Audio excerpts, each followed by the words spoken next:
Welcome to the Outer Realms with Michelle DeRoche and Amelia Pisano. Airing live on the United Public Radio Network, 105.3 FM in New Orleans.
Okay, I'm thinking we're back. We're still clocking. I don't know what happened. Anyway, thank you guys for hanging on in there. I have absolutely no idea what happened. Also, a big thank you to Steve McGinnis, who does a lot of horror genre artwork, and he's responsible for a lot of the artwork that you see here at the Realm. So big thank you to him as well. Tonight we welcome back Dan Baldwin and George Sewell, and we're going to be discussing, I guess, Paranormal Pendulum and dowsing, and there's a lot of interest in that. We've had a lot of requests, over the last couple of years, and they have been on the show before. We had a really great time with them, so we're definitely going to have a lot of information coming in tonight. But guys, please remember that we do have 7 chat rooms because there's no chat room on Roku. Okay, so we have 7 chat rooms, and try to picture it like a super highway coming down into one lane. That's pretty much what it's like here. So we're going to get to comments and questions as we go along, and hopefully we can get to everyone, but it doesn't always work out that way. So we apologize in advance. So let's see. Oh, George is in. Hi. I'm here. How are you? How's it going? I'm wonderful. Good. We're just waiting on Dan. Sent you guys both a link. In fact, he messaged us, where's my link? So I figured he'd be right on it. So how are you? Did you send Dan the link? Yeah, I sure did. Okay. So I can send it again. Like I said, he went looking for it. So I was like, okay, we'll see. So let me just get the banner up while we were, there we go. Let me know if I'm missing anything. There we go. And there we go. So what have you been up to? Writing any books?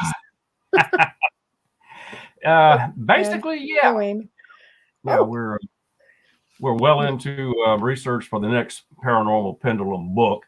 And I'm doing a lot of reading and prep for that, but we also got our investigative team assembled, and we've had a couple of sessions, and we'll have a major pendulum session also with our evidential mediums in the end of February. So wow, it's rocking and rolling, and it's going to be something.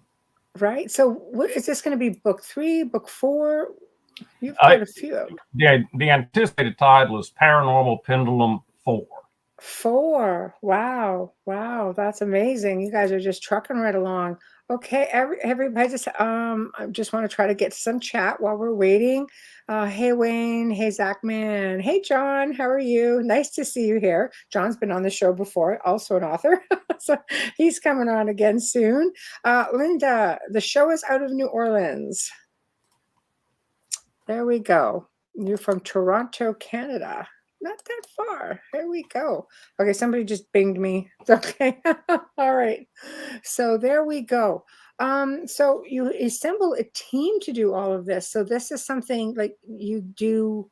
So you go to investigations. Do you look for public places, or do you go for? Sorry, Linda. You just have to email me. Believe me, I could probably help you. But anyway, yeah, so do you go to public locations, or do you do private residences when they call you in? How does it work exactly? Well, it depends on what we're doing. Again, Dan wrote the first 2 pendulum books. The first was a how to use the pendulum to communicate with the dearly departed, so to speak. Right. And the second book, which I collaborated with him, was more to what do those on the other side have to say about the transition, where they went, what's going on, what's happening with them now. Right. And so in that book, we had a series of questions, and we had several sessions in and around Shreveport and Bossier City. Dan also several out west. And what kind of prompted that was once I realized that, oh, this pendulum, this is a fabulous way to communicate with the dearly departed, and kind of had well, there are several buildings in Shreveport and Bossier that I know staff and customers have talked about over the years of feeling a presence. Something is here.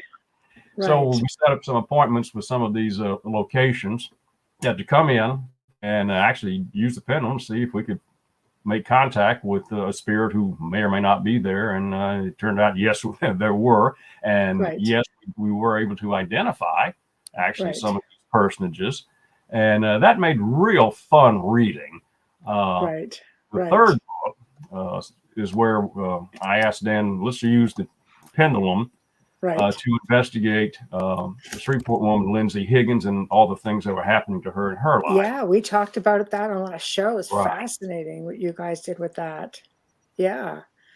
So in some of that research, Dan and I would go to specific locations more for our benefit than for, if you will, who we were communicating with, like Poverty Point, over in Northeast Louisiana, World Heritage Center.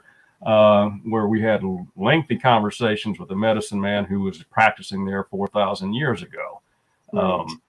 Now that's he doesn't. We don't have to go there to talk to him, but it's us showing our respect for the site and what occurred there. And it also, I think, kind of helps get us in a little more attuned, if you will, with that particular communication. Sure. Well, hey, Dan, welcome to the party. Glad to be here. Finally. Yeah, made it. So we were just talking about, you guys are writing another book. Book 4, I think. Working on it. So basically, your series is a collaboration and collection of different locations you've been to and cases. How do you prioritize something like that? Because there's so much out there. Like, does every book have a certain genre? Like we have Lindsay Higgins, right? And what do you look for specifically? What makes the cut, I guess I'm looking for. Right now we are, I don't want to say unorganized, but we don't really have a plan. We're pretty much being guided by those folks out there. They're kind of directing us which way we want to go.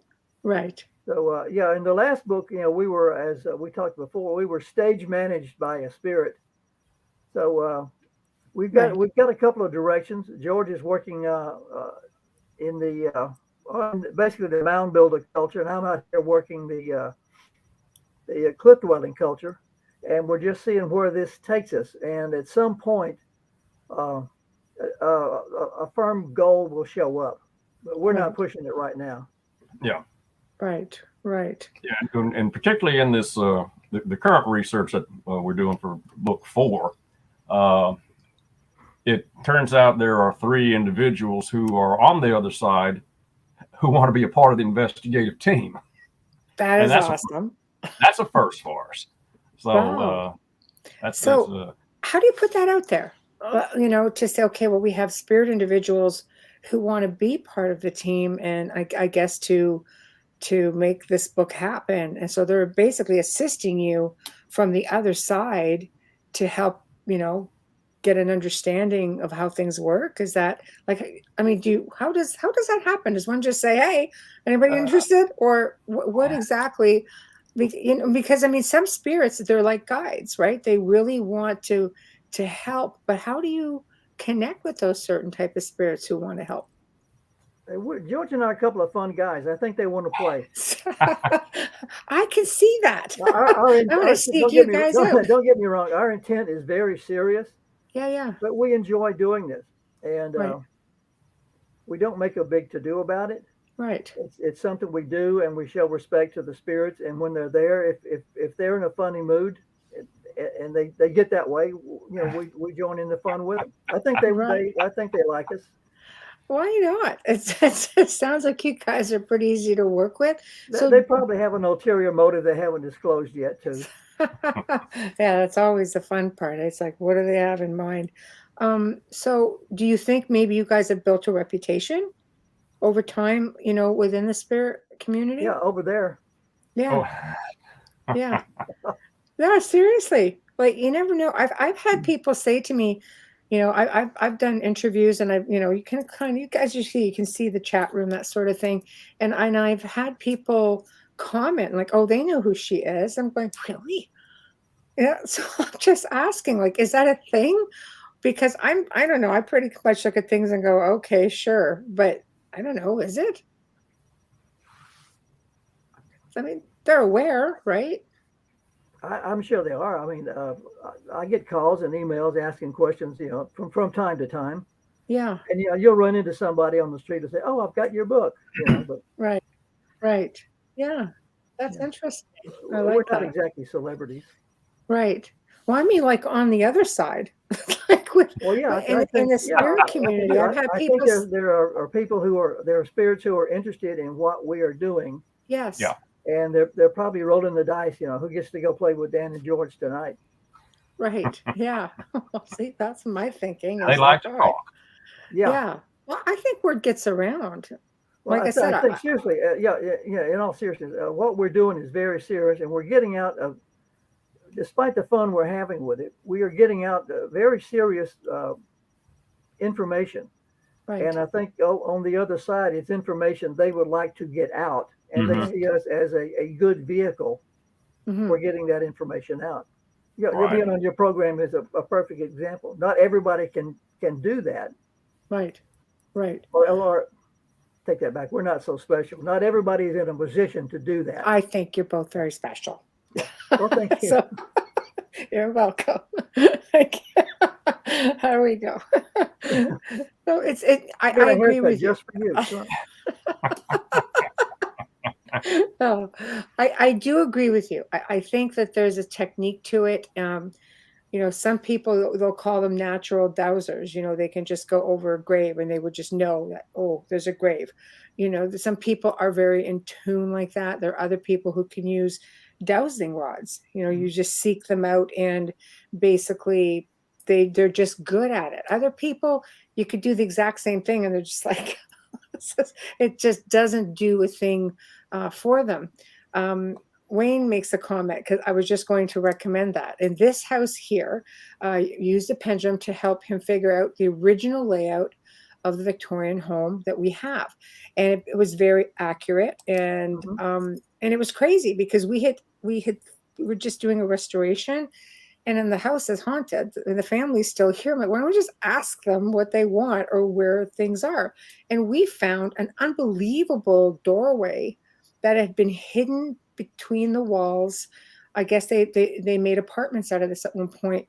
And when we opened it up, we found all this beautiful trim work and wainscoting inside. And we're just, how could anybody hide this?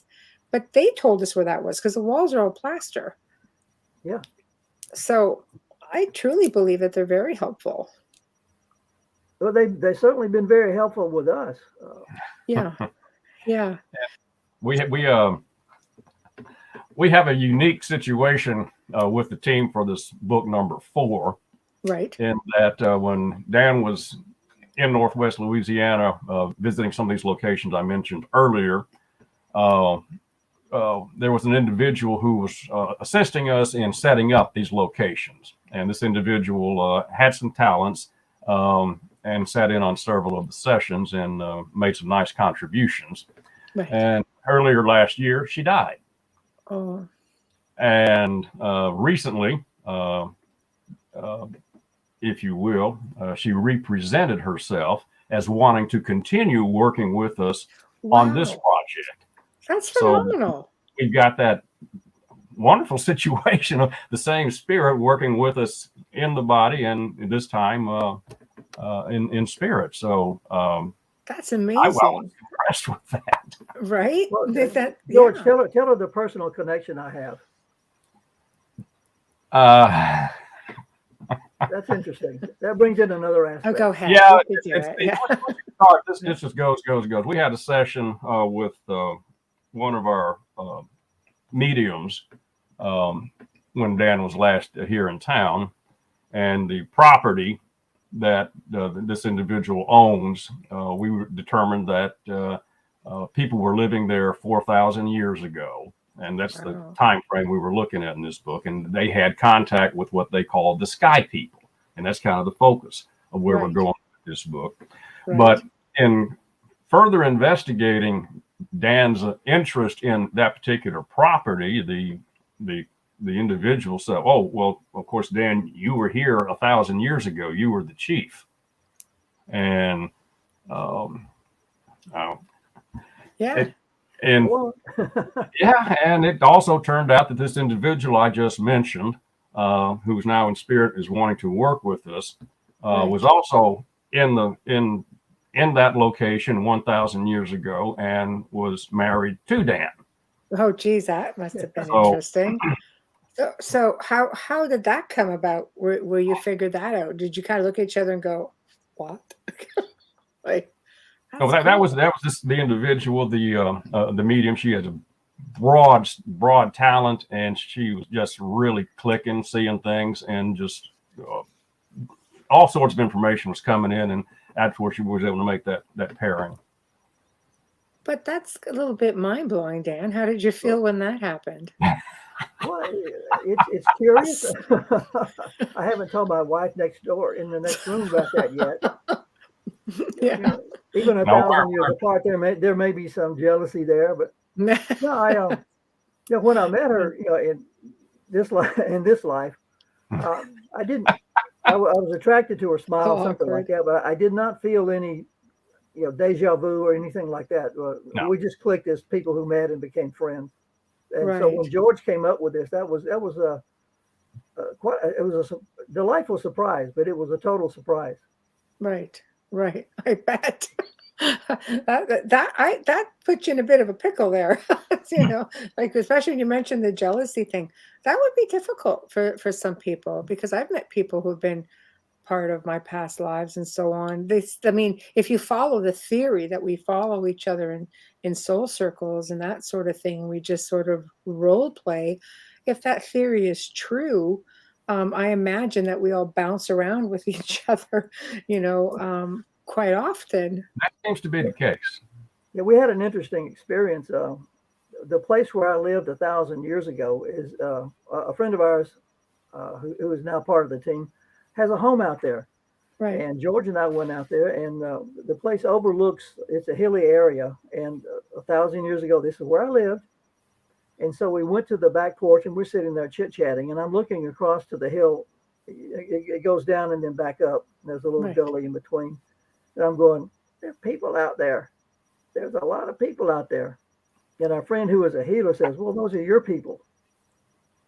I said, what? That's your tribe. They're happy that you're here.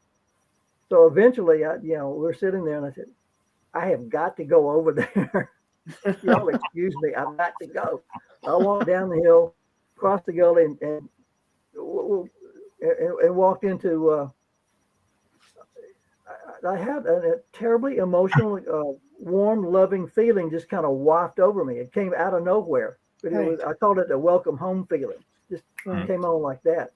Now, from my perspective, I'm remaining on the hill. You're just like staying out of the limelight, aren't you? Yeah. Think back to the movie Field of Dreams. Oh, I love that movie. Yeah. Okay. Love and it. any of the scenes where any of the characters are leaving the ball field and they just kind of go into the cornfield, and especially James Earl Jones at the end of the show, where he kind of goes, yeah. Yeah, right. Well, that's what I was seeing, Dan, going into the woods. Dan was going into the field. And I'm thinking, Dan, you better come back. I can't explain this to Mary. Exactly. He'll leave me holding the bag now. Yeah. So, it was a long 15 minutes where I was. Right. Dan's just like totally like having a journey here. Interesting thing was all of this information came from different sources. Right. And when we went out to the location, I had that overwhelming emotional experience. I mean, to me, it confirmed the fact that, we're onto something. Right. Right. Have you guys worked? Like, have you done a book or maybe think about doing a book that is strictly past lives? Like, have you tried that with other people as well? I have done. I'm a registered clinical hypnotherapist, so I've done. I'm just going to put up comments while you talk. So I've done that. Right. But now George and I haven't really explored doing that. We might.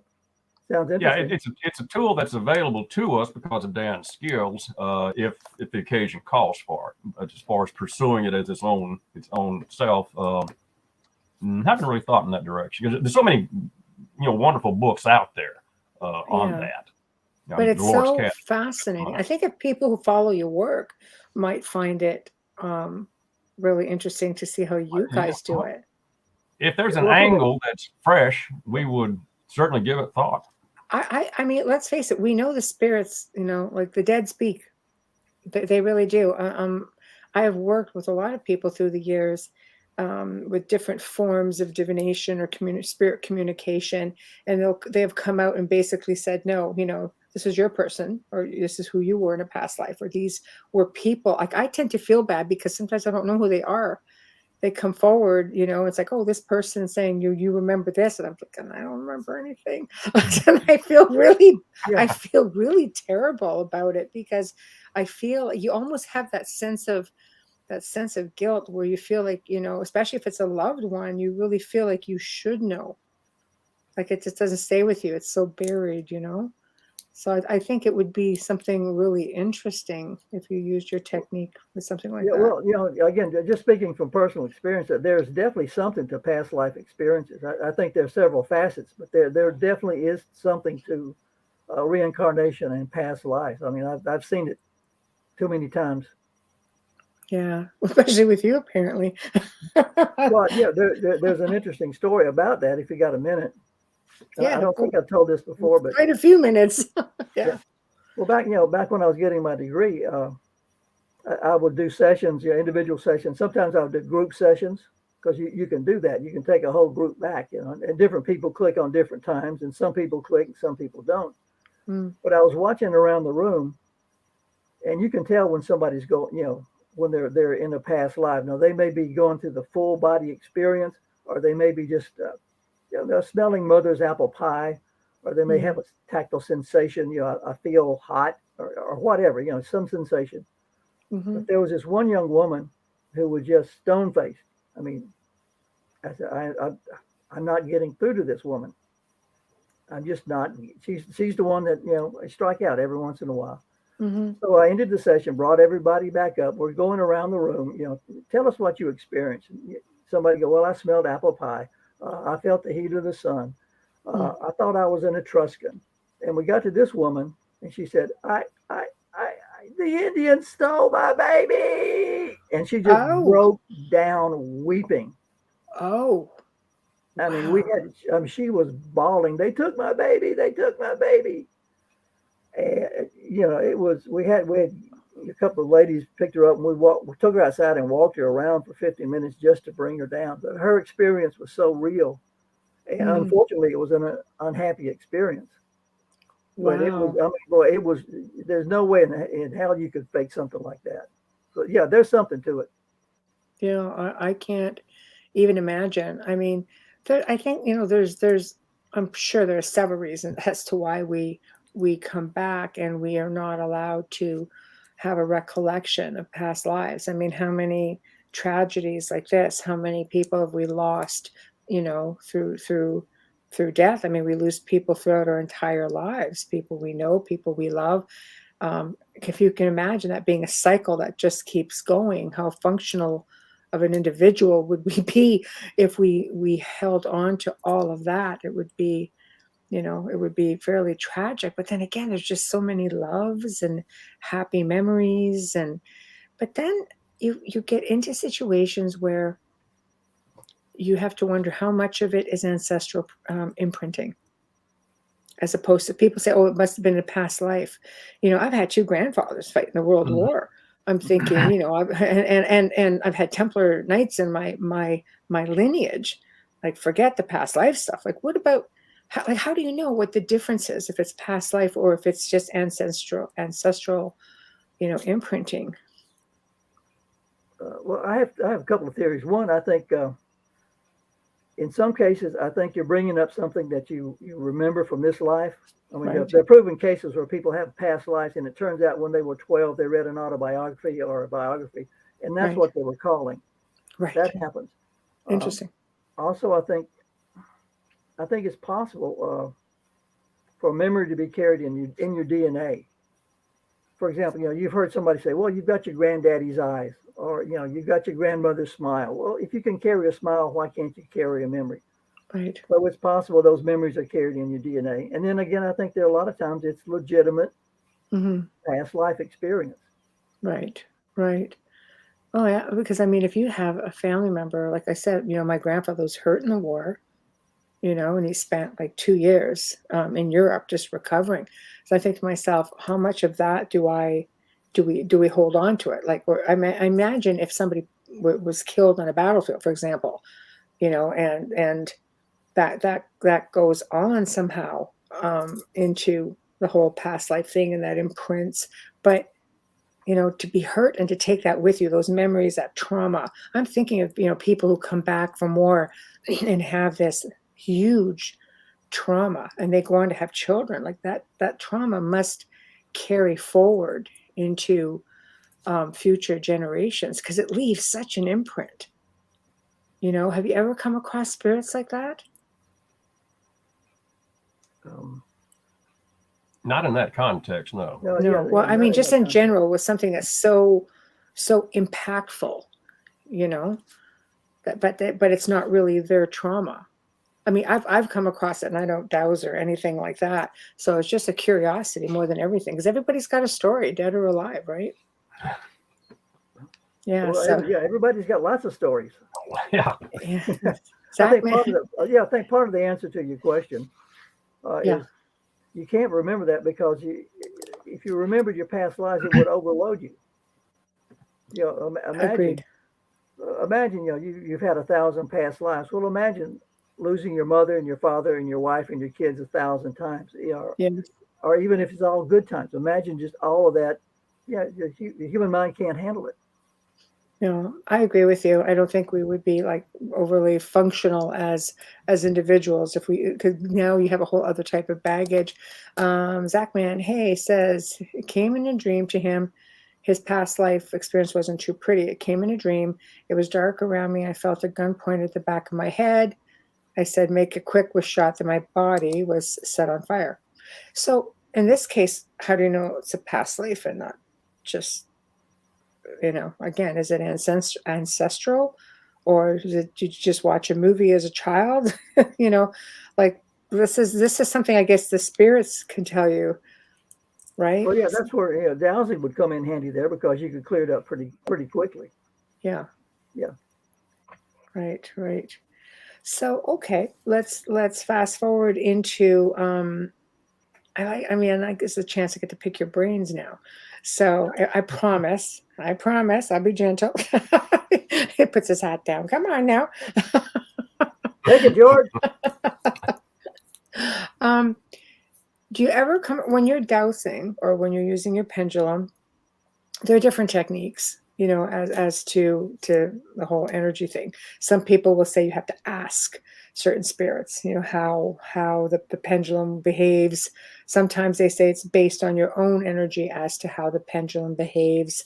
I've seen pendulums do crazy things used by a lot of different people, and they seem to behave differently. And the one thing I find interesting is that some people just don't really know who they're actually talking to, no matter what the technique is, no matter how sure some people are. Sounds like you guys have been doing this a really long time, so I'm going to take your word for it, as opposed to some people I know who just started to dabble. I've seen people get into a lot of trouble using pendulums, just inviting something to communicate. One of the worst families I ever worked with, like hardest core cases, was a woman whose mother used to use a pendulum all the time. She did for decades. She passed away. The family was grieving. One of the daughters, who was an adult, picked up the pendulum thinking she was communicating with her mother, and things went really bad in the house. She truly believed she was in communication with her mother, and it wasn't. It was just something trying to come in and feed off that grief, I guess. So do you guys ever come across those individual entities that try to get in there and you know, trick you, I guess? Tell her about WD. Yeah, Speaking of why does he trick, always laugh when he says like, "Oh, I don't know"? It's like, I don't think I want to do that one. Oh yeah. Okay. This would be a pretty good story. Okay, When so we for all were you kids at home, listen and don't try that. Okay, go ahead, don't George. try this at home. we were using the pendulum as the principal instrument in researching Lindsay Higgins, and you know what was her connection with extraterrestrials, the abductions and whatnot, and we were using the pendulum at the location where Lindsay, when she was 2.5, maybe 3, okay, her family ran a restaurant on an old train station. Family lived upstairs. Lindsay was upstairs in her room while mom and dad are downstairs running the restaurant one day. And it's a nice, bright, sunny day. And she, tired of being in the room, she wants to go outside and play in the sun. So her spirit friends open the very large, heavy, double hung window, and out she goes to the balcony. And of course, people are coming into the restaurant and they're seeing this toddler just bebopping along in the sun on the balcony. So they notify the family. They rush upstairs, bring Lindsay back in, close the window, and there's nobody upstairs who could have opened the window. Okay. So they asked, well, Lindsay, who opened the window? Oh, it was my friend Morlock. And okay, that kind of brought up, how you sure? Okay. But anyway, when Dan was in town, we went to that location and with the pendulum asked if that story was accurate. And yes, the story was accurate. And then I asked, well, by chance, is the individual who opened the window present? Yes. Oh, okay. Well, by chance, are you buried in Oakland Cemetery, which is the oldest cemetery in Shreveport? He said, well, as a matter of fact, I am. And I said, well, as a matter of fact, Dan and I are going to go over there this afternoon. Would you be willing to guide us to your location? He said, sure. So that afternoon, we're over in the cemetery. Dan's using the pendulum. Do we go north, east, south, west, whatever, how many paces, and basically navigating around. And eventually we were led to a family plot of Woodworth. There was W.D. Woodworth, father, Eugenia Woodworth, wife, and his son, Robert. And it turns out that W.D. Frozen. was Lindsay's I'm back. father Okay. in that incarnation.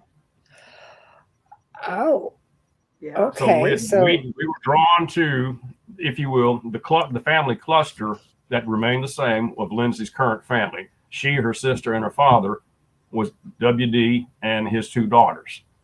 And so that's how we met WD. We had many sessions with WD. right. I did a lot of research through the newspapers, and yeah, there are a lot of local accounts of WD. He was Wow. quite the Wow. character. He was an Irishman, immigrated to America during our Civil War. He fought with the Union Navy for a while. Then he was in the Army out in the West in the Indian Wars, where he was shot with an arrow and shot with a bullet and messed up his eyes, so he had poor eyesight. He eventually settled in Shreveport, got married, had a family, and was quite a character to talk to. That's crazy. I love it though when you can connect the dots.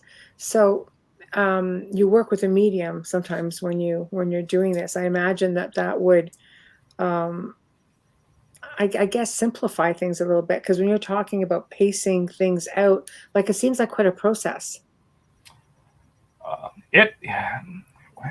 We have developed a nice team. We've got pendulum dowsers, which is precise, specific, Right.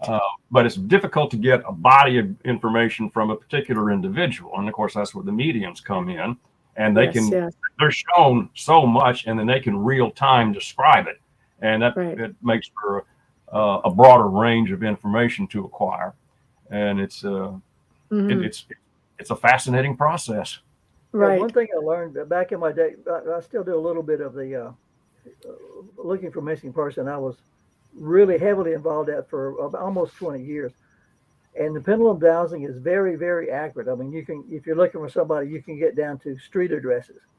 But if you can involve multiple disciplines, it's a lot faster and it's a lot easier, and you get multiple points of view. So that's one of the blessings of our team is we've got now. George and I are pretty good dowsers. We've got another dowser. We've got some mediums, got a healer, some business people. It's just a really good team. So we've got all that perspective working with us now. It's a fascinating process. Yeah, and it builds a momentum, and it involves everyone present. And some individual. Oh, I got a question. You know, that Dan and I may never have thought to ask. Right. So it just covers a lot of territory, and it's just a very energetic, and I would. But see, you guys have a lot of years experience, though. Like, what do you say to a novice, like somebody who's just getting maybe dabbling, getting started? I always say read, learn. Since you mentioned it, since you brought it up. Oh, we can see it. There we go. Very nice. Very nice. There we go. Since you brought it up, I just happen to have a copy here. Always happy. Feel free to just, absolutely. George and I have our books, and I have a couple of books on pendulum dowsing myself. Right. And you can pick up pendulum dowsing in about 5 minutes. I mean, if you can hold a rock on a string, you can dowse. Right. But becoming adept at it requires a lot of practice and a lot of mental discipline. But the actual technique, I mean, that's it right there. Right. That's the technique. When you say mental discipline, this is what, because like I said, I've seen people get themselves pretty knee deep, if not more, in trouble. You can overdo it. I mean, I've seen people in the grocery store, should I buy this watermelon? Should I buy this watermelon? Should I buy, that's carrying things a little bit too far. Right. No, The little discipline comes in, like a good example. When you're looking for a missing child, yes, you want a yes answer. Is this missing child alive? If you think alive, you're going to get a live answer, and that may not be the situation. So the discipline comes in is keeping your mind absolutely clear, so that your subconscious makes the contact and gives you the correct answer. See, that's what I was going to say. I think that's the hard part. The spirit boards, people will think the answer that they want, or and it reacts. So it makes you wonder, obviously they're able to project out that energy to get the answer that they want, or to have something say, oh, sure, I'll tell you what you want to hear, kind of thing. So keeping a really clear mind is key. Yeah, if you're talking to a spirit of, say, Sally James, who was a seamstress in 1880 Arizona, but you want Cleopatra, if you think Cleopatra, you go, you'll get a yes answer. I'm talking to Cleopatra. Right. But right. You're creating the answers rather than Sally James, so it does you absolutely no good. So it's possible to manipulate, the whole process. Yeah. Like anybody. You can hold this and you can make it go right. You can make it go left. You can make it go back and forth. Yeah. The trick is, the skill is in keeping your mind absolutely clear so your subconscious can provide the right movement of the pendulum. Right. That's the challenge. Yeah, and a technique that we use in the sessions, if I'm doing the questioning, then I will not hold the pendulum. We have a third individual who's skilled with the pendulum. He doesn't know the questions. So, there's a buffer there that kind of makes sure that I'm not going to subconsciously or subliminally influence the spin. When Dan and I are part of the same team, we'll also let somebody else hold the pendulum if possible, just to minimize that influence factor. Right. Yeah, sometimes we've got. I'm sorry. Go ahead. Oh, I was going to say, just as far as using the pendulum for information, the last over a year, a couple of times a week when I do my weather permitting, take my neighborhood walks. There's a particular spot where I will always take a photograph with my iPhone. And over the years, that phone has photographed quite a number of things that are not visual to me. Right. But they're in the photograph. And very often they are objects that are in the sky. Right. And interesting.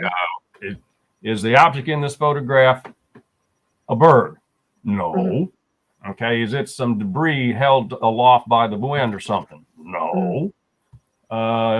Is this object, whatever it is in the sky, is it something that Dan and I would call a UFO? Yes. Right. And you could ask more questions, and I'll send the photograph to Dan and just let him do a cold reading on, see what he gets with his pendulum. Very often we're complementary. So that's okay. Which is good validation. Yes. Yeah, I was going to say, one of the techniques that when we have the group together, like if George and I are doing the pendulum at the same time, we will sit facing away from each other. And if we have a medium, we'll have a medium sitting down providing answers, and she will face away from both of us, and somebody else will ask the questions. That way, I can't see George's pendulum. He can't see mine. The medium can't read our body language. So there's no way we can cheat. And 9 times out of 10, we always come up with the same answers. Right. Well, and that's what gives it credibility. Yeah. Right. Quick question here, Tamara. Hey, Tamara, do you use different dowser? Example, wood, metal? I was taught that different metals are good for finding different things. That's true if you believe it. Otherwise, I have wood pendulums, I have crystal pendulums, I have rock pendulums, I have plastic, glass. This pendulum right here, I was looking for pendulums at a gem store, and I couldn't find anything I wanted, so I found a necklace. This is a necklace. Right. I like the stone, so I grabbed it, and that is now my pendulum. Right. Yeah. One time I went out on a session at a cemetery. We were doing some spirit contact. I forgot my pendulum. Just bonehead mistake. So I went back to my truck, took a pair of tennis shoes I had as spare shoes, cut off a tennis shoe lace, picked up a rock, tied it off. That's my pendulum, and it worked perfectly. Right. So do you, obviously, I'm just going to throw it out there. So do you think that your energy has a lot to do then with the dowsing, the process? Because obviously it's not necessarily just the item, but it's what you're putting out there. Oh yeah, there's no magic in the pendulum whatsoever. It's a rock on a string. It's a hammer, it's a saw, it's a nail, it's a tool. The magic, so to speak, comes from your subconscious. Right. And basically, you hold this Yeah, you hold this in front of your eyes, and your conscious mind is focused on this. Mhm. While your conscious mind is looking at this thing, your Right. subconscious, that's the interface, is freed up and can contact whatever you want to call it, God, the universe, the Akashic records, whatever. It makes the contact. That's where the information comes. It's Mhm. downloaded to your subconscious. Your subconscious mind controls the finger movements, not your Mm. conscious mind. And that's why it's so important to keep your mind clear. Hmm. Right. Yeah, I agree with you on that. I think a lot of people sell themselves short. You if you have a strong mindset, I've seen crazy things. I've seen, I've used experiments where I've been able to get a glass to go across the table, just by literally my mindset. Mhm. Just do this, do this, do this, do this. You know, and it's people don't realize how powerful, it's Hmm. like psychokinesis. Yeah. It's easy, you know. So good round of menopause will get you doing all kinds of amazing things, Kid you not. It's one of the things I always say, that people have such difficulty believing that they're powerful enough to project their energy to do all of these amazing things. It's easier for them to think that there's a malevolent spirit causing all this angst, than it is for them to think to themselves, no, I actually am strong enough to project this energy, and I Yeah, mean, that brings up something interesting. We always get the question, have you and George run into any demons? And the answer is always no. We have never had a negative experience. And that's not to say that there aren't bad things out there, mhm, but we don't manifest them. We don't go looking for them. We don't have anything to do with them. We mhm, go in looking for a good experience, and that's what we get. mhm.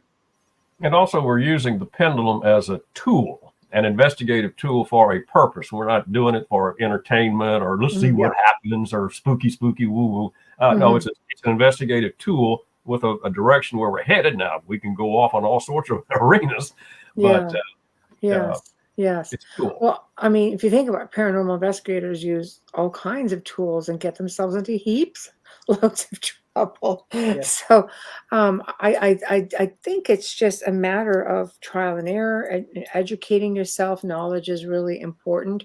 I think, Dan, you've done hypnotherapy. You've been in that side of things for a really long time. I think you have an understanding of the whole, the past life thing for sure. People just, I think primarily a lot of people want to get hypnotized. If they're coming to somebody like you, it's like, no, I want to know who I was in another life. I think you guys have just taken it to a different level with the dowsing, because people for some reason need to see something physical. I think this is why you have a lot of gifted mediums who will use sometimes cards or things like that, because people on average need to see something. They need to feel something.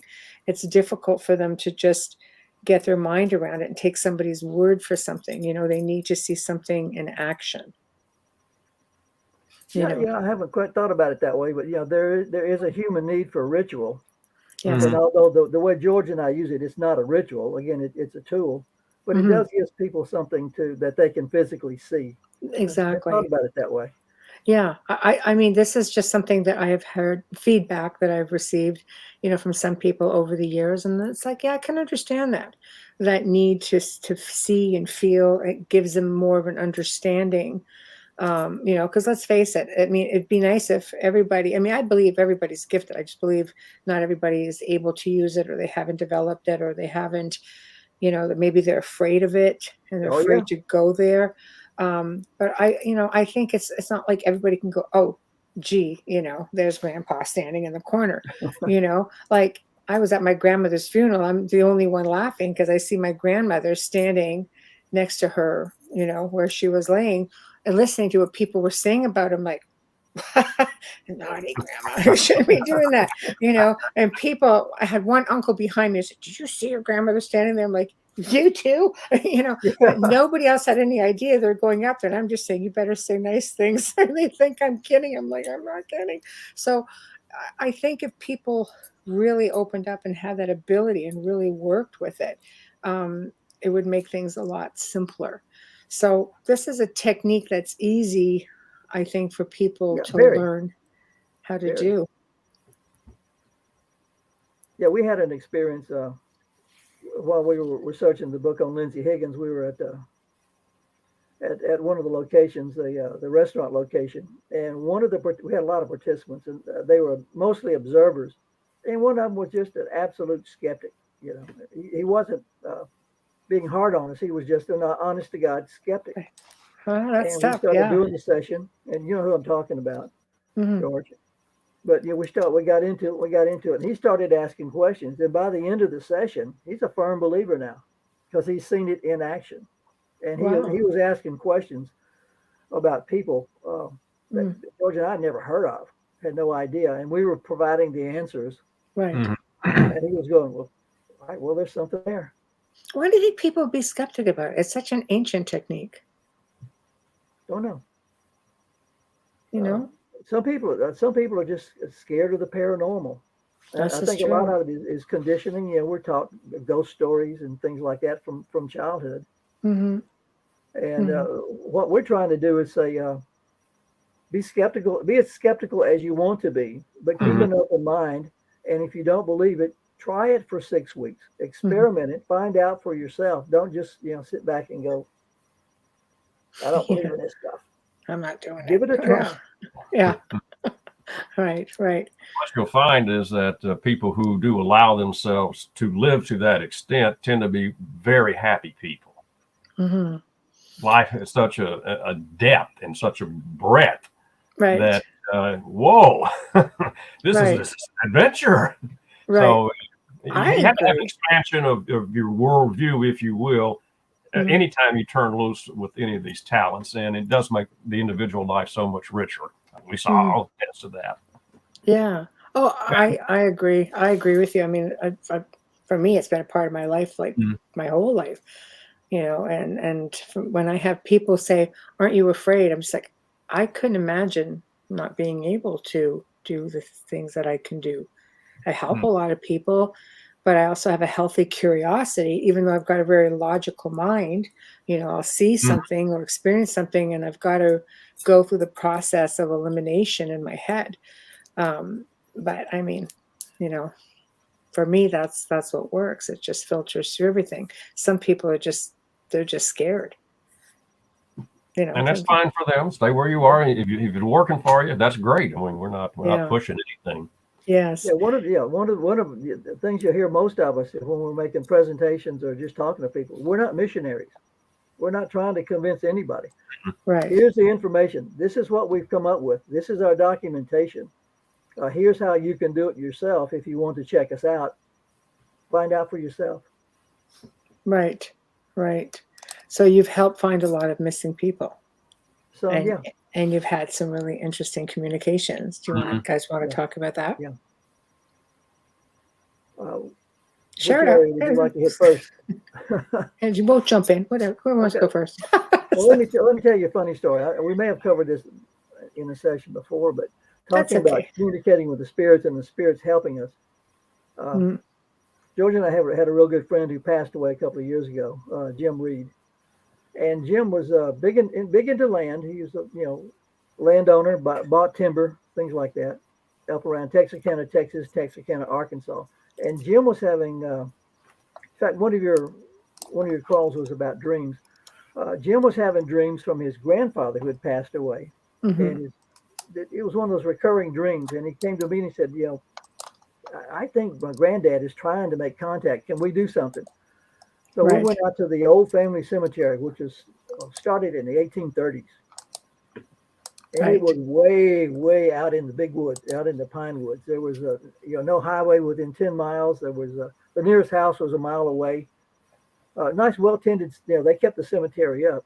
But we went out to the graveyard, and what I normally do is I'll walk around an area just to kind of familiarize myself with it. I'll take a recorder. I hope to catch an EVP, but that's not the main reason. Right. The main reason is I will have an accurate recording of everything that happened. I don't want to depend on my memory when I write it up. So when I write it up, I'm transcribing exactly what happened. So I'm sitting down. got my pendulum out, and I taught Jim how to do dowsing, so he was going to try it.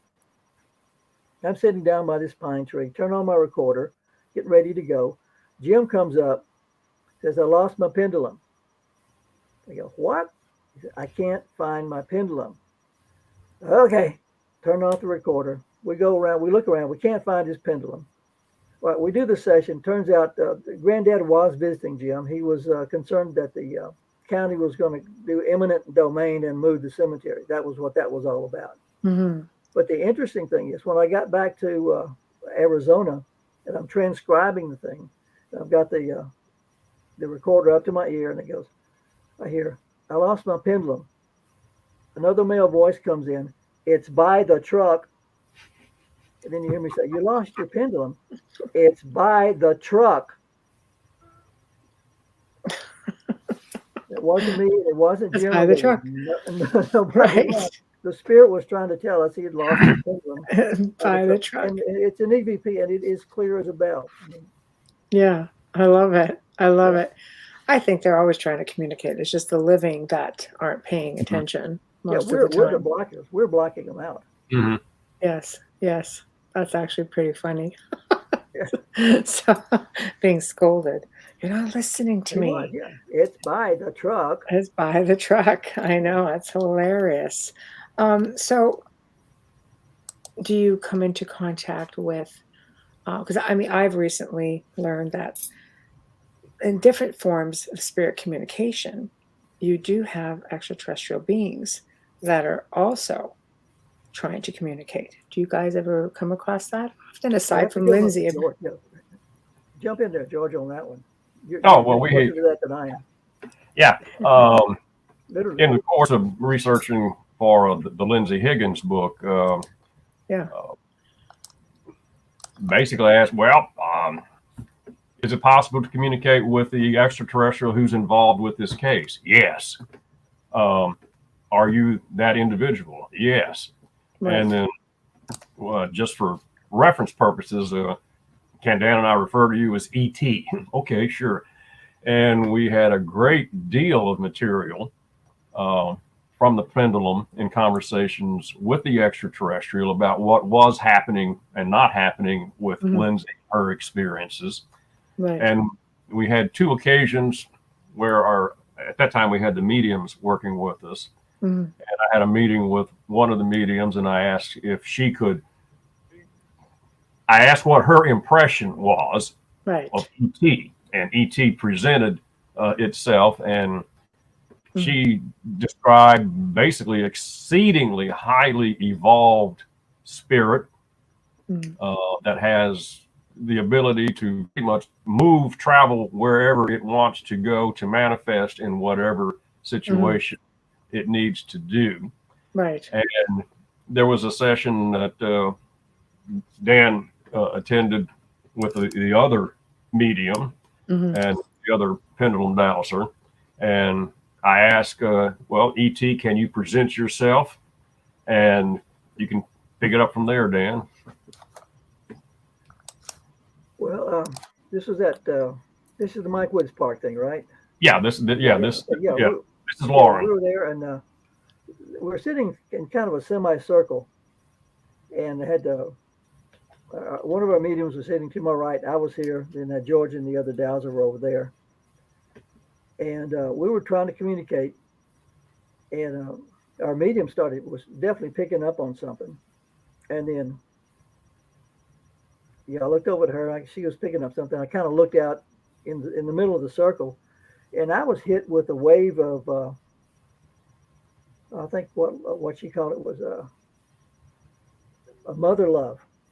That's how our medium described it. I mean, it was like a pleasant wave that just kind of waved right through me. I don't know why she felt it and I felt it, and George and the other dowser did not. But it came at a wave to us. And after it was over with, I said, "Did you feel that?" Boy, did I feel that. But it was mother love is the perfect expression, and it just waved right through us. Yeah, and when Lauren was describing what else she was perceiving from ET, she definitely saw a lot of purple. Purple, yeah. That was the color that she was associating with ET. So what what we gathered is not what I guess folks would usually consider an extraterrestrial would be like. They're spirits, just like we are. Right. Right. Different levels of evolution, if you will, spiritual evolution or evolvement. Yeah. Yeah. I would go with that. I think that you have media that's just really, made it terrifying. And I don't want to lessen any experiences that people may have had that were very traumatizing. I tend to wonder if it's, because they sometimes make it traumatizing. Like, if someone's just going to try to fight and like kill you, you're there, it may be really difficult and not leave you with a very good taste in your mouth. But I know more often than not, people have really amazing experiences. So when you're describing that, it sounds really in tune with a lot of stories that I have heard from people who have had encounters. Yeah, and one thing that I'm sorry, go ahead. Sorry. One thing that became evident in the course of the investigations with Lindsay was her perception, like so many individuals, is that these abductions or these encounters, they're one-offs. That's why they're called abductions. It's a criminal act, It's but that wasn't the case. What was involved was a long-term, I wouldn't say experiment, but endeavor that Lindsay agreed to participate in, and that these were manifestations of that long-term process occurring in her current life. And that put a whole different perspective on it, that, okay, I'm less a victim than I'm a participant. And that shift in viewpoint can make a big difference. Oh, I can completely work with that because, just from personal experiences. Yeah, I think there's a lot that we just don't remember. Maybe they don't let us remember because it's not our time. Maybe we're not ready. I think that you're given the information when they think perhaps you can handle the information. Dolly is a conscious contactee, so she's fully aware. So go ahead, feel free to chime in anytime, Dolly. She goes, yeah, we're all basically entities, and ET as well as us. Absolutely. Well, Absolutely. we're ET looks at us, we're ETs to them. I mean, Yeah. Do you think maybe that they're us in the future, or that they're, already here? we bumped into that. We We haven't bumped into explored it. it. We bumped into it. Yeah. Yeah. I don't know. There's so many different theories. Everybody thinks of ET and they automatically think from the sky. They don't necessarily think that it's here, or maybe it's dimensional. So when you're dowsing, or all of the above. All of the above. Yeah, definitely all of the above. Right, exactly. So you guys can with your dowsing, can you communicate with beings that are dimensional or interdimensional, or are you dealing with one specific realm? Where do the dead go? I think we're dealing with multiple realms according to their schedule, not according to our schedule. Right. But yeah, a good example. George mentioned he'll send me photographs blind. Yeah, I don't know what I'm looking at except it's a photograph, and George says there's something in it. So I'll put it up on my screen, zoom around, try to find it, and I'll see a dot or something, and then zoom in on it, and then I'll do a reading on it. And when it turns out to be it's a UFO or UFO related object, I will ask, is this coming through a portal, or is this looking at Earth through a window? Is this craft what George and I would call a UFO? Get a yes. Is it coming from another planet? Get a yes or no. Is it coming from another dimension? Get a yes or no. So I've gotten all the different answers from different craft. So I think it's all playing out here.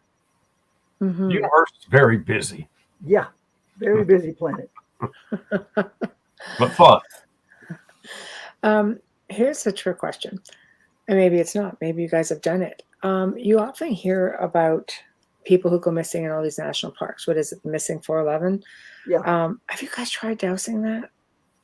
Have you tried to figure out? Because you have missing people in very obscure ways, and I don't know. I think you guys would really, that'd be a journey, or should I say Well, I mean, adventure?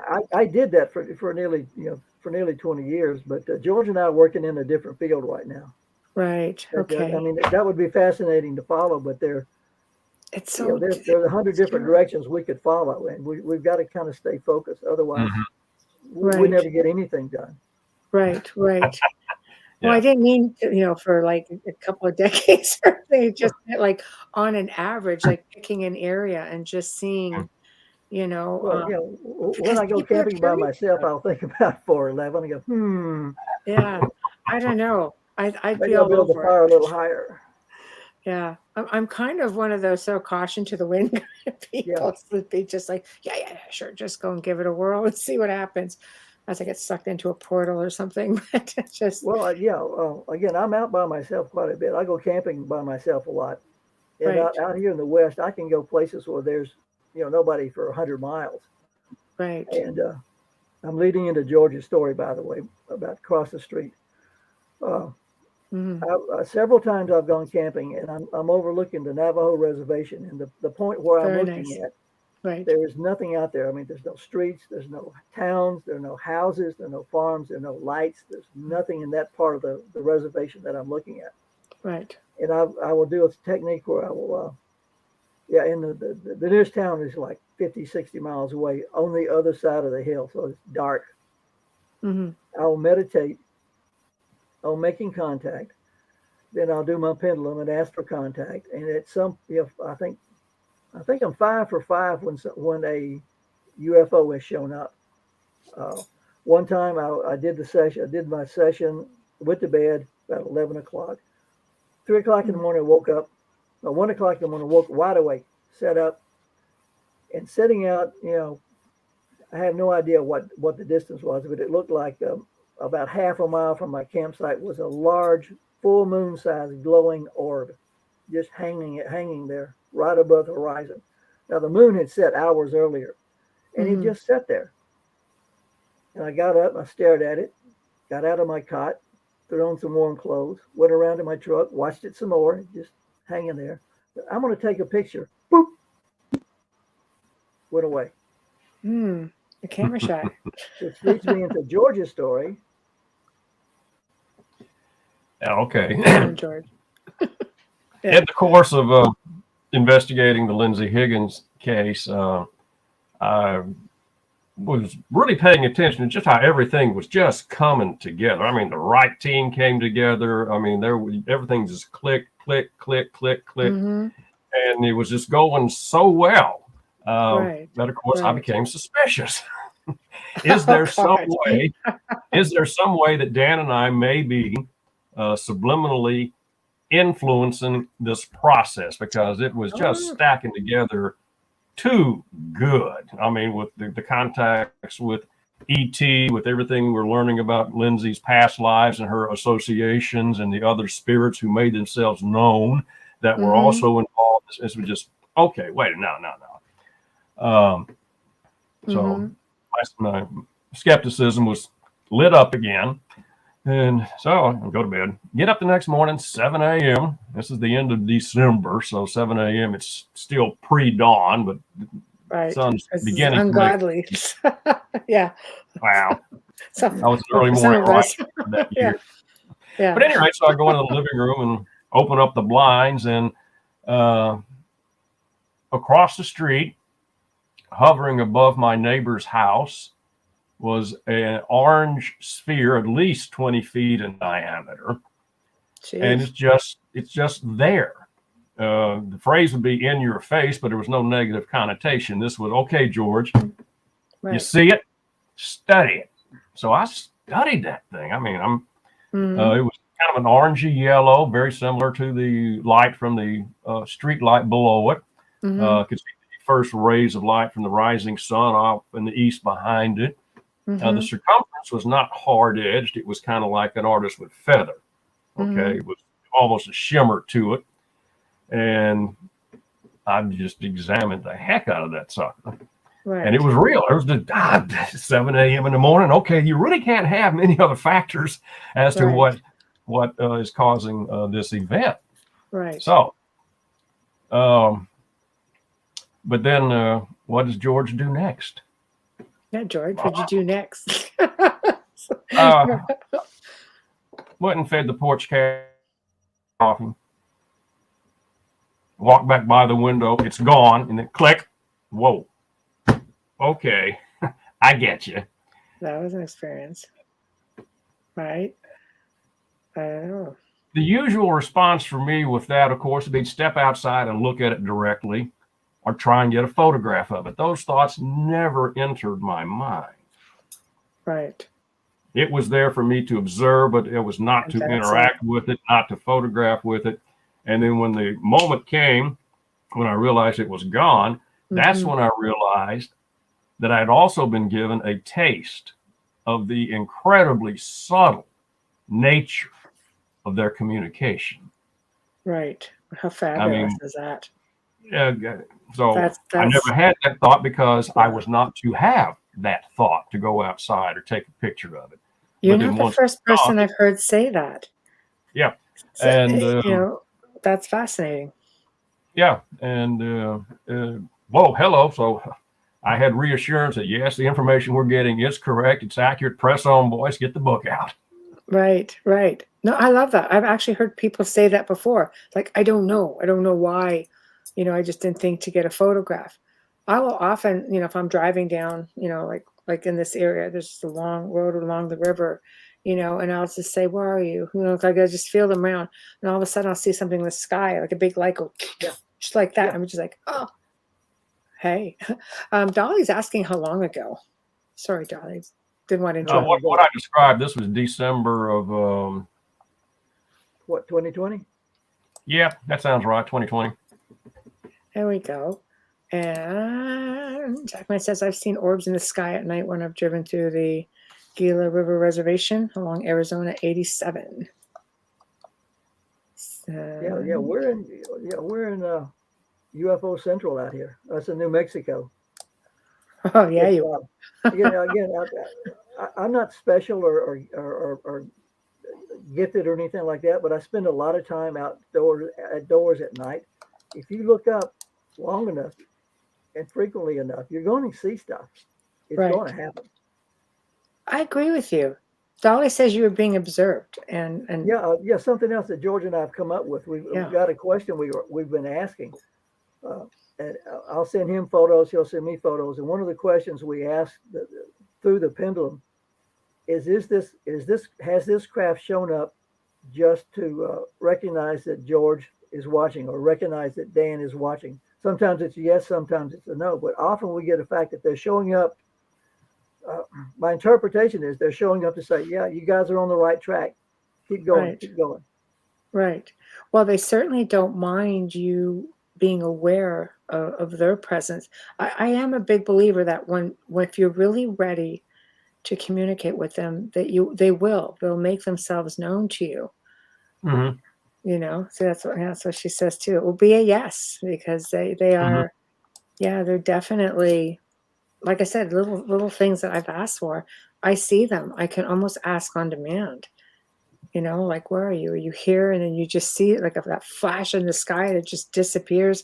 Sometimes I'll just see a big shot of, like of color go across the night sky. Just, and I know Northern Lights. I grew up in the North, but it's really fascinating to me how you just see this flash of color and then it's just gone.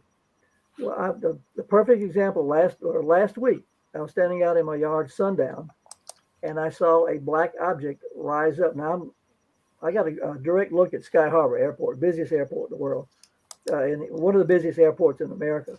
So I know what jets looks like. I know what the Boeing plant where they make the Apaches is a mile from my house. I know what aircraft look like in the sky. Right. And a black object, which I initially thought was one of those Mylar balloons, rose directly up, but it did not blow in the wind. It waffled a little bit. It did not reflect the sunlight, and it was the sun had just set, but there was sun up in the sky there. Mm-hmm. And it rose for 3 to 4 minutes, straight as an arrow, all the way up until it finally just went out of sight. Mm-hmm. And I've seen lots of Mylar balloons, and they always they reflect the sunlight, they waffle, and they go with the breeze. This thing went straight up until until it disappeared. Mm-hmm. And then I asked George about it. I said, work your pendulum. And George came back with, yeah, Dan, it was there. They were just there to show you, kind of recognize the fact that you were there and you were looking for them, and they wanted to say, keep up the good work. There you go. I believe that. I do. I believe that they'll find the subtle interesting ways. thing is, right before that appeared, I had mentally just said, "Hey, will you guys show up?" Coincidence? You're both in really good areas for that, though. I mean, New Orleans, come on, New Mexico. I was like, Jesus. All you pretty much have to go out there is just go, I mean, we're both like real hot spots. But I mean, you have people right now, it's like an entire movement. The whole CE5 movement is something that people are just like, oh, you mean I can just go and think about it? I've had experiences my whole life. Obviously, I got to a point where I'm like, no.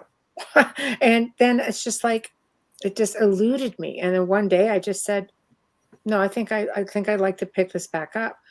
And the wording was interesting. Pick this back up, because I didn't have any recollection of it. It came back after I basically put it out there that, okay, it's time, and then almost immediately experiences started happening almost immediately. It's just like they do follow you, and they do watch your progress, and they do want to see you evolve and use the abilities that it's been bestowed upon you, whether you've developed them yourself or whether you just sort of woke up and said, oh, I can do this, And on that note, I'm going to have to do a quick station and sponsor ID before I get my butt fired. So don't do that.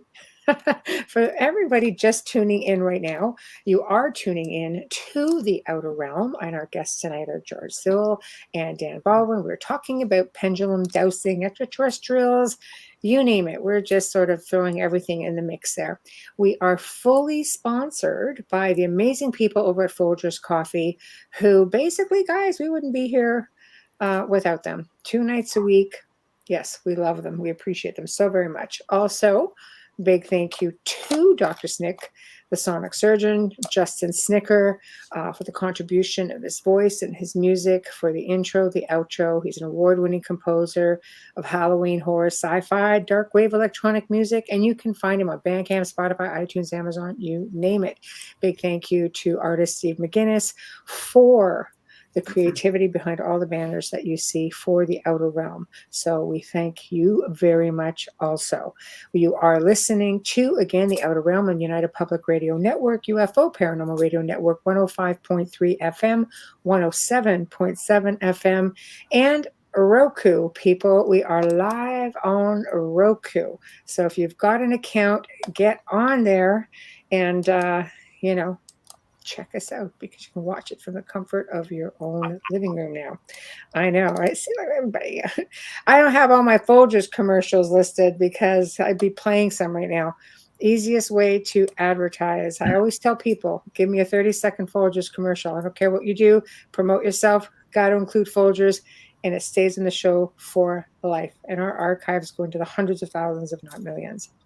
Well, just for the record, I had Folgers coffee this morning with breakfast. See, look at that. Bought it this week. I love that. Unsolicited plug, folks. Unsolicited plug. I really did it's have okay. coffee Are you this morning. kidding? I have guests who come back on with a cup of Folgers every can, and we really get right into it. Folgers loves us because they love how the guests get into it, and people send in commercials and they're singing. It's awesome. So, but apparently I was jamming up the soundboard. I had to remove them. We grew up on coffee. That's excellent, especially on those long nights when you're sitting there camping by yourself, right there. Yeah, you want to stay awake. You want to stay awake. There we go. So everything at night, everything in the wilderness sounds like a bear. Yeah. Not a Bigfoot? No. Well, I know they got those out there too. So supposedly we do. I've never run into one, but supposedly we do. I have run into bears, but not Bigfoot. Right. It's funny. We had a gentleman come on who was part of the TV show Alaskan killer Bigfoot. And he was just, in Alaska, his job is he's a tracker. So he protects people from bears and things like that. He goes, I was just hired to go on there and just, protect the cast and the crew from, big Alaskan grizzlies and such. And he goes, and boy, did I learn a thing or two. So I guess, something else must have been out there. And he goes, yeah, it's just definitely, I go to the woods now in Alaska and it's a whole other game. So it's like, wow. So I don't know.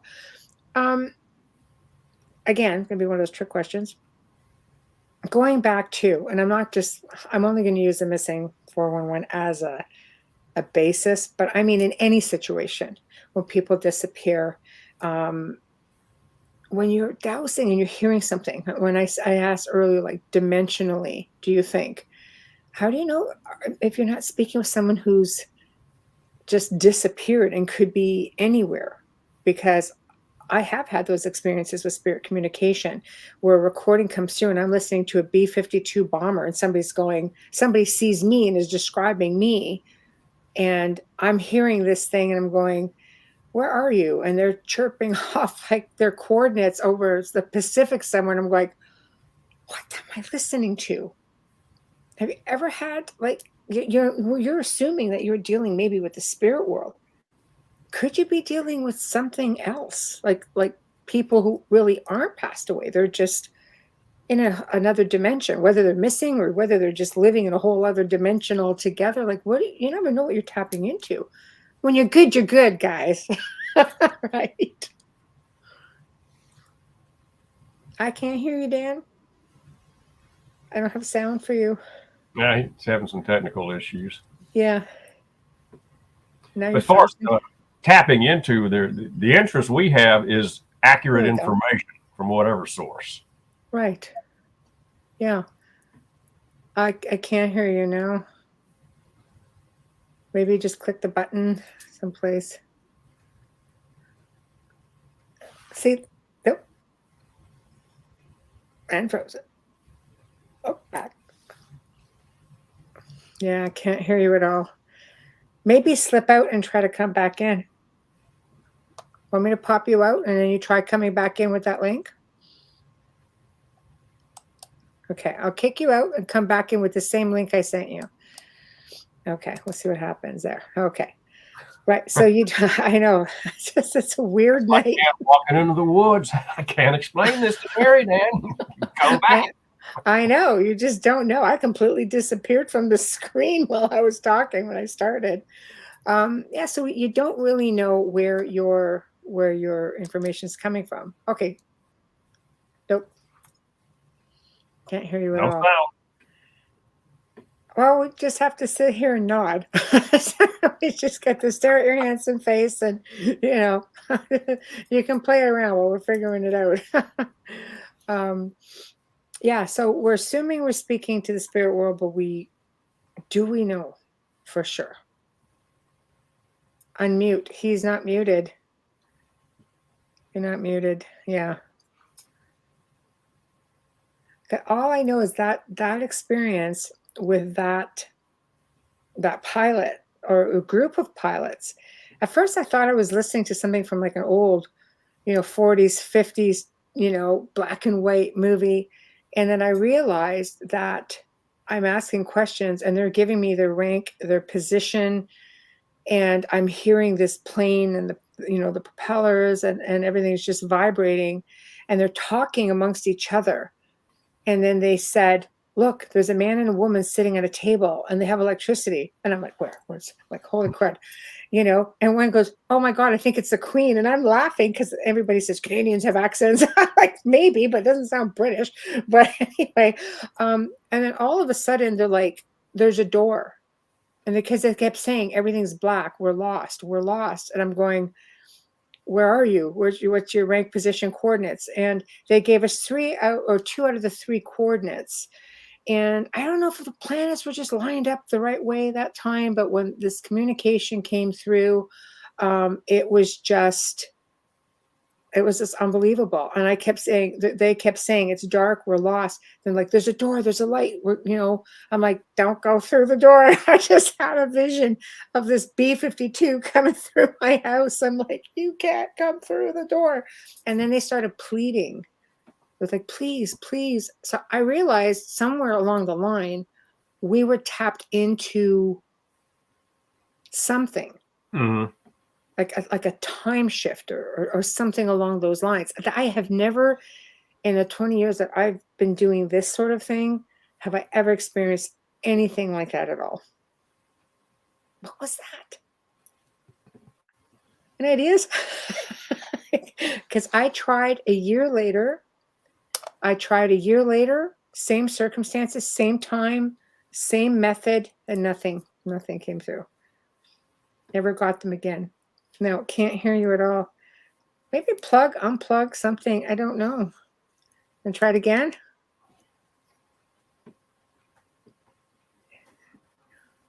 That's just so strange how it just stopped all of a sudden. Your sound. Yeah, you can play around. We've got a little bit of time left. So, So Dolly says, there's a missing flight that landed out of their time, then took off again, and then never seen again. A flight. I've read about that. Flight. That's crazy. Again, this was military, clearly, because when I asked for rank and position, they said Major so-and-so, and call me ma'am. I'm like, ma'am? Wow, that's way in the way back machine. So I'm a ma'am. So very polite as well. But I don't know. I think it's when you're communicating, you have the spirit realm. And then I think there's so many other layers that we have access to. So do they stay in one spot, or again, do they reincarnate? Do we live lives simultaneously? Are we getting advice from maybe ourselves in another time? Like there's As Dan would say, all of the above. Right. Easy. I can't hear you, darling. Can't hear you, Dan. I know. I don't know what's going on. We're all good. I see your mic is on, because here's me muting you and you're not muting. And you obviously gave the soundboard permission to use your microphone because you were talking great. So it's got to be something from your end, because you show clear on my end. You want to type?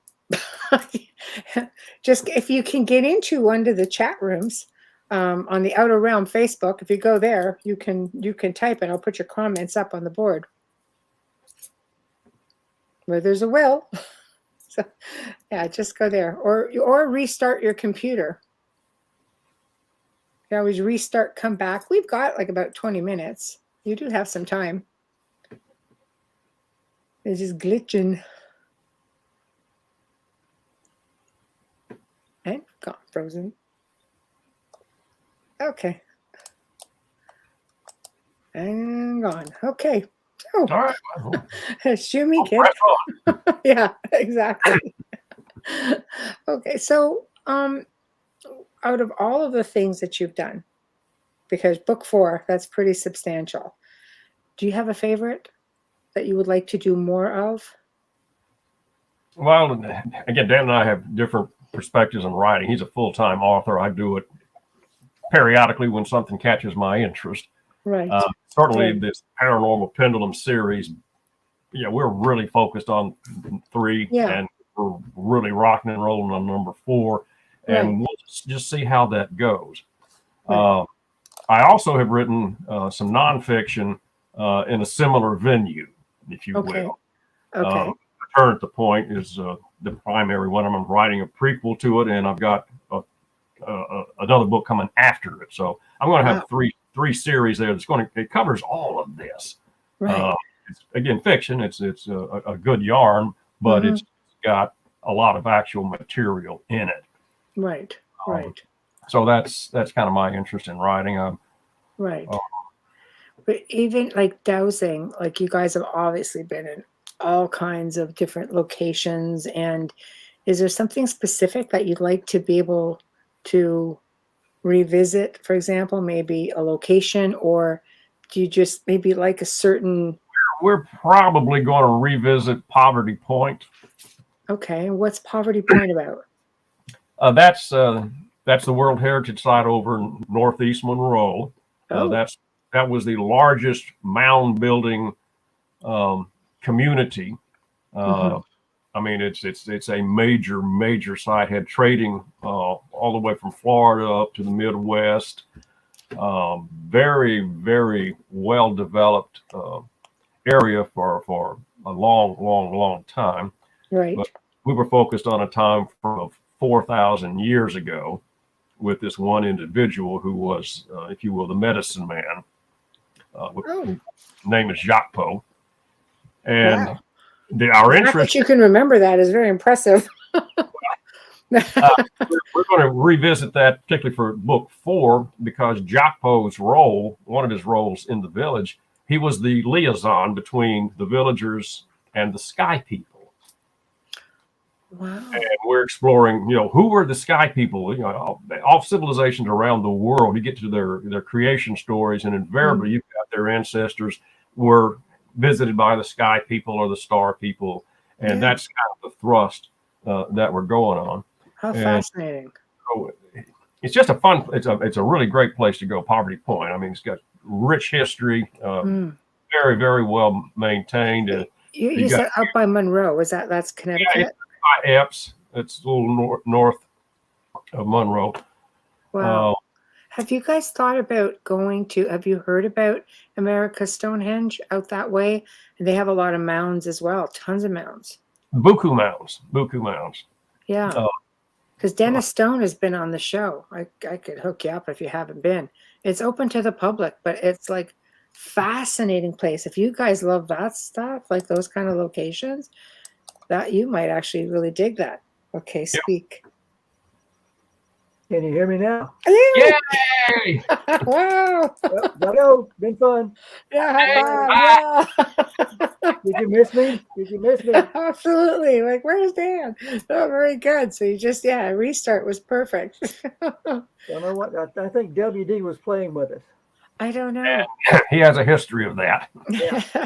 So what did I miss? Where are we? Well, I was just telling George, because he was talking about mounds.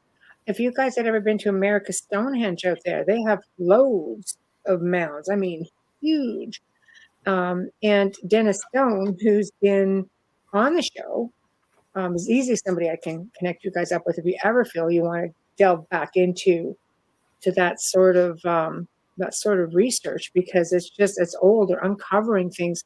It's a huge site, and I mean it's been active for 50 years. I mean they've had Leonard Nimoy actually for In Search of filmed there, so we're going really far back. And there's a lot of paranormal shows now that are taking an interest in it.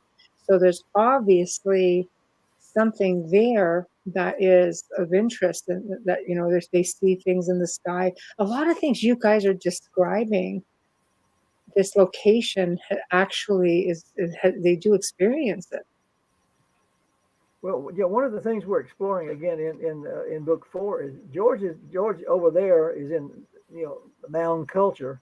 So he's exploring that end. I'm way out here with the cliff dwellers. So we're going to compare their sky people with our sky people, and we're probably going to find they're the same group of people. But it'll be interesting to compare different cultures from different times, vastly different times, and see what we come up with. And some of that will be the mound builders. Yeah. That to me would be really interesting. Yeah, and like we had direct communication with ET for book 3. We have direct communication with a sky person for this particular book, and that's why we're really looking forward to having the session at the end of February, where we'll have both of our mediums there, plus the pendulums, and we're just going to, what have you got to say? And we'll get that. Have you guys thought about doing like a documentary? Not really. Oh, yeah. No, like just filming some of your things, some of your events. Like you're saying, like we're going to put everybody together, and almost like a Well, virtual the paranormal thing, yeah, the pendulum. thing about the pendulum dowsing is the information is astounding. The process is pretty boring. I mean, Right. Right. basically, you would have an hour of this. Right. But, Right. yeah, you Right. would have to have a huge recreation budget. Yeah, Right. it's not a spectator sport. Yeah, I don't know. I think it would be fascinating because I've done those things. So I like with yeah, the pendulums, and I know it's, I mean, just to look at it, some people are really fascinated by it, but some people are just like, but I think it's the information that comes from it. When you yeah. can It's the be information. It's not the substantiated by pendulum. mediums and such, that's pretty impressive. Yeah, a pendulum, tarot cards, crystal balls, dreaming. It's all the same. Yes, yes. Well, I'd say like forms of different, communication is um obviously there's a lot of different ways, whether you're spirit boards, whether I mean, God, you can get phone apps now that allow you that communication. Sadly, because there's a lot of people just dabbling where they shouldn't dabble. Yeah, I do think that it's great if we have, because this is a really ancient technique, and that's what I really like about it. It's something that's been going on for like forever, you know. yeah. The Okay, so dowsing goes back at least as far as the ancient Egyptians, at least. right. Right. Oh yeah, that's what I mean. It's just something that's been going on for, well, we'll say thousands of years. So you can't really discount it the way you can a lot of other things. I think what people would try to debunk or discount, of course, is the dowser in general, right? Because like Well, you again, say, if somebody wants to debunk, yeah, the way to do that is to try it yourself, and then Mhm. if you do it right right. and you give it enough time, you'll see that it works. Hmm. You'll Yeah, find an there's just too individual psychic or something may be debunked, but the process does. You can't debunk the process because it works. Hmm. yeah, there's too many farmers out there with rods finding Yeah, water. Okay. yeah, Right, right. No, exactly.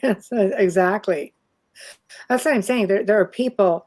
I know here they actually one of the prisons hired a dowser to find old graves because they were going to close it and just dig the whole building yeah, up, and they didn't want to leave anyone behind. I thought that was really fascinating.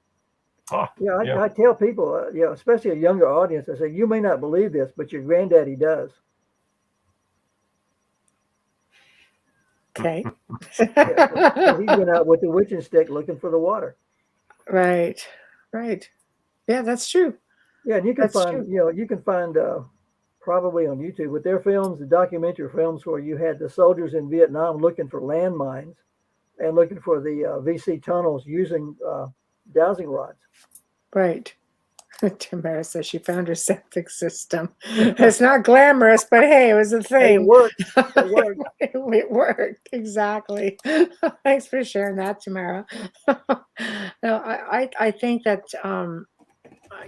I think it's an ancient technique. It's been used, throughout generations, proven to be very helpful. I think you guys have taken it another step higher, which is amazing. Just amazing. And I think it's paving the way for future generation who may want to take it up. And of course, as we're coming into the top of the hour slowly, what would you recommend?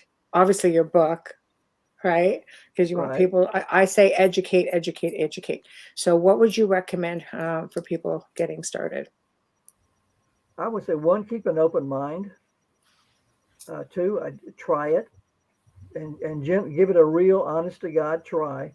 Uh, get a good book, preferably one of mine, but get a Right. good book that's a basic guide, that doesn't have too much far out stuff in it. And just start with the basics and practice and realize that it's not 100%, 100% of the time. You're going to make mistakes, but as you practice, you'll get better and you'll get better and you'll get better. And you'll see that, there really is something to it and you can use it for a multitude of reasons. Hmm. Well, missing people, finding water, finding graves, spirit communication. I mean, that's just, I'm sure, a very small amount, of reasons to take it up. If you can think about it, you can douse it. People could be out there trying to look for the stars. I'm telling you, it's like a new version of the whole CE5 movement. Get my pendulum out. It's just like, So aside from the mindset, is there anything else people should be cautious about? Why don't you take that, George? I just don't want people on my show getting into any like mischievous problems. It's kind of playing your stupid show. Don't go looking for it, for one thing. Yeah. Again, in my experience, as well as mine and Dan's experience, we're using the pendulum and we're using these investigative sessions for a purpose. We're going somewhere. It's not an entertainment thing for I'm bored. Let's see how many you can conjure up some spirits or something. Or we're not trying to identify specific individuals, although we do get very well acquainted with some of the spirits in the process, and that's an enlightening thing to as I would explain it, so much that I've known intellectually all my life about this whole field and the extent of the whole life process. Doing this kind of work over the last couple of years has brought that into a visceral knowing, and that's the difference, at least for me. That's a good way to put it.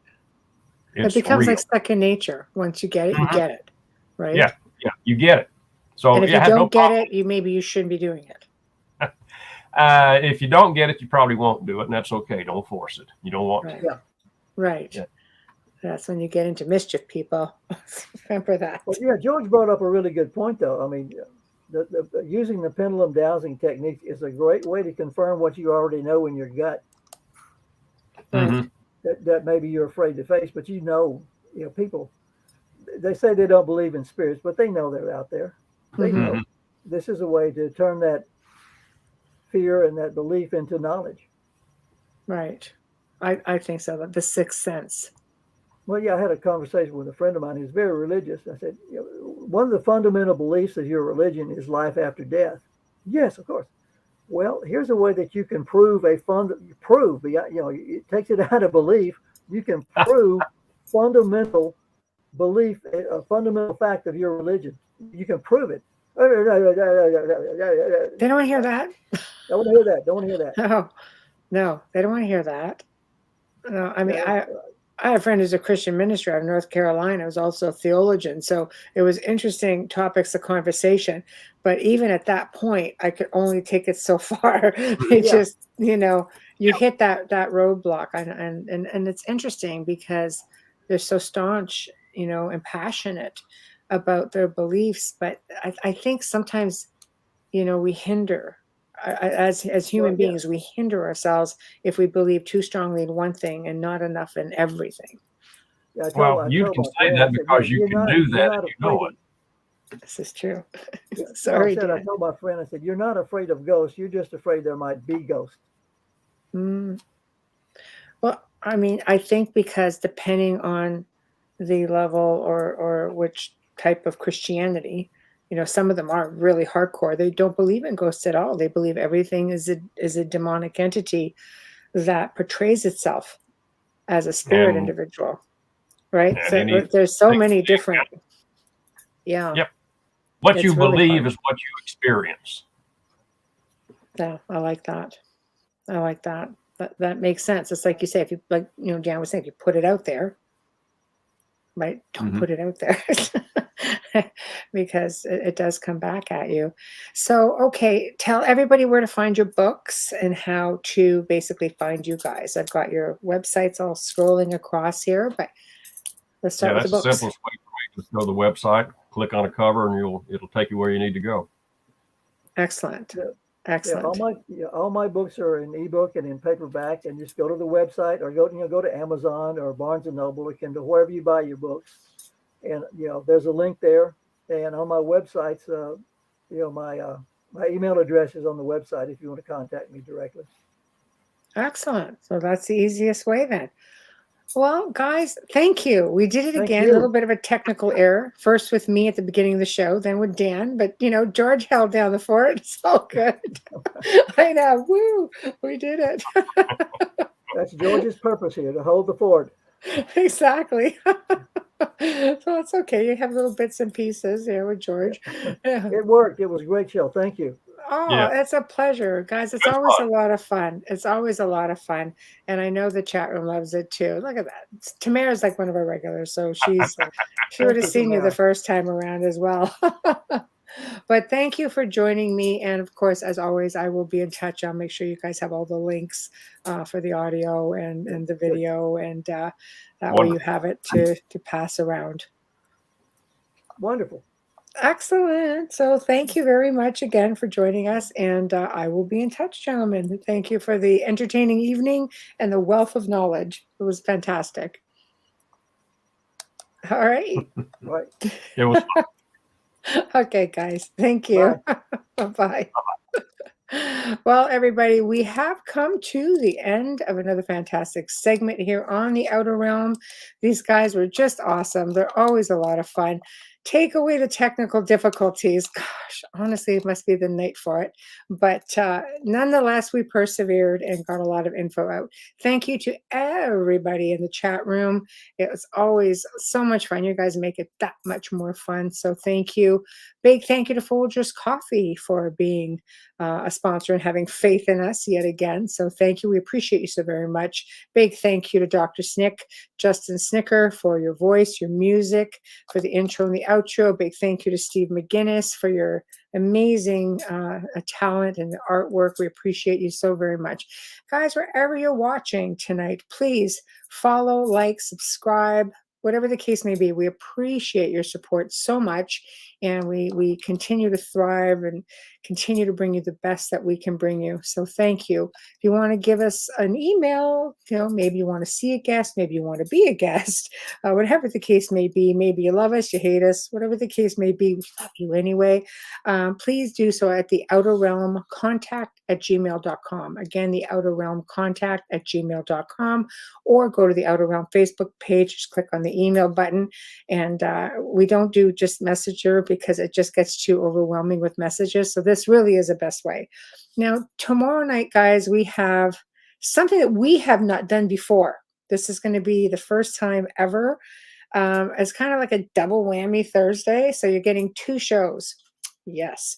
So first off, the Outer Realm is going to be welcoming back dear friend Nathaniel Gillis. And we're going to be discussing the alien deception, how the phenomenon is playing by its own rules and hiding behind our ignorance of it. I thought that's kind of interesting. So that's going to be the regular 2-hour show. Okay.